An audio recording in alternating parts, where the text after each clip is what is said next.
Yoruldu duygularım senin yolunda daha. Sevmeye yoktu halım, bezip sonunda daha. O senli arzularım yok olur yoktu daha. Verirem son kararım seninle ayrılığa. Hayanet alovunda o sevgi yandı gitti. Senin günahlarınla bizden utandı gitti. Unutarsan her şeyi, belki sevip yeniden sevişmemizin tadını alabilsen özgeden.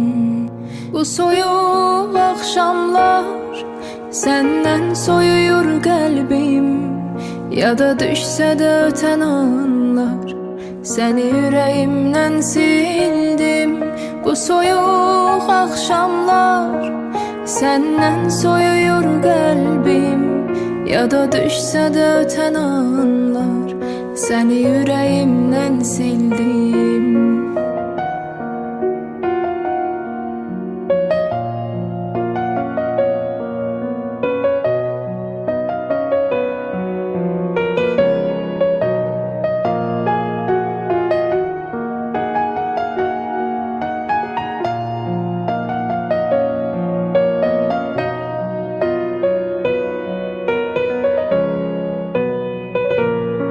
Sene bir daha dönmeyeceğim, bu gururuma söz verdim.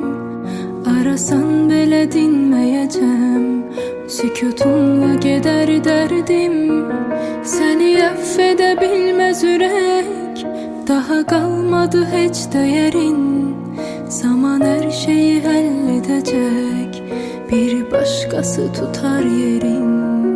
Bu soyuq akşamlar senden soyuyor kalbim. Ya da düşse de öten anlar seni yüreğimden sildim. Bu soyuq akşamlar senden soyuyor kalbim. Ya da düşse de öten anlar seni yüreğimden sildim.